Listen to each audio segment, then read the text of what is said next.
Career booster academy সরকারি চাকরিজীবীর দ্বারা পরিচালিত একমাত্র বিশ্বস্ত চ্যানেল। নবম পে স্কেল সহ সরকারি চাকরিজীবীদের মহার্ঘ ভাতা সম্পর্কিত সর্বশেষ ও সঠিক তথ্য পেতে আমাদের চ্যানেলটি লাইক দিন, কমেন্ট করুন এবং সাবস্ক্রাইব করতে ভুলবেন না। ধন্যবাদ।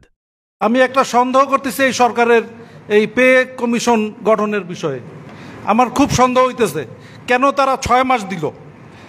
6 মাস দিল কেন? এটা একটা সন্দেহ, একটা ফাঁকিবাজি, একটা চিন্তাভাবনা আমার মনে হয় তাদের মধ্যে আছে। যেহেতু তারা 6 মাস হওয়ার কথা না, এটা দেওয়ার কথা ছিল 1 মাস, সর্বোচ্চ 3 মাস। নির্বাচন হইলেও একটা 3 মাসে ভোটার তালিকা করে এটা করে 3 মাসে শেষ করে। কিন্তু এখন 6 মাস যে দিল, এখানে আমার একটা সন্দেহ আছে।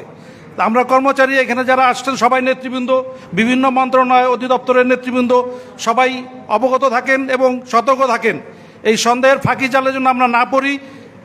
আমাদের যে আন্দোলন নবম পে স্কেল, এই আন্দোলনের ফসল সরকারের কানে পানি গেছে যে আমাদের পে স্কেল ঘোষণা না করলে অন্তর্বর্তী সরকার আমরা নিজেরাই টিকতে পারবো না।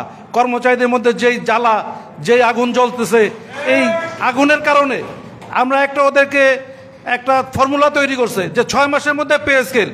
আমার মনে হয় এটা একটা ফাঁকিবাজি কথাবার্তা। 6 মাসের মধ্যে পে স্কেল কোনোভাবেই প্রয়োজন ছিল না। এটা 1 মাস, সর্বোচ্চ 3 মাস। সর্বোচ্চ 3 মাসের মধ্যে এই পে স্কেল যদি করতো তাহলে বুঝতাম যে এটা কার্যকরী এবং বাস্তবায়ন হবে। তবে আমরা আমাদের আন্দোলন থেকে আরও দ্রুত আমাদের আন্দোলন বাড়ায় দিতে হবে। কী জন্য দিতে হবে? যাতে ফাঁকিতে আমরা না পড়ি। আমরা 3 মাসের মধ্যে যদি এই পে স্কেল ঘোষণা না করে এবং এই 25শে জুলাই থেকেই কার্যকরী হবে, কারণ সরকার যে কোনো কিছু দিলে জুলাই থেকেই কার্যকরী করে। ওই জানুয়ারি এটা দেখা গেল যে আরও পিছিয়ে দিতে পারে। আমরা জুলাই চাবো এবং চোখ কান খোলা রেখে 3 মাসের মধ্যে সচিবালয় গ্রাউন্ডারাও করে আমরা আমাদের দাবি আদায় করব।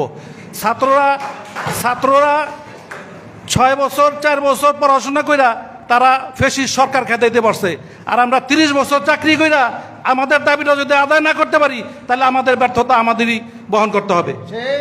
ধন্যবাদ সবাইকে আমাকে এই কথা বলার সুযোগ দেওয়ার জন্য।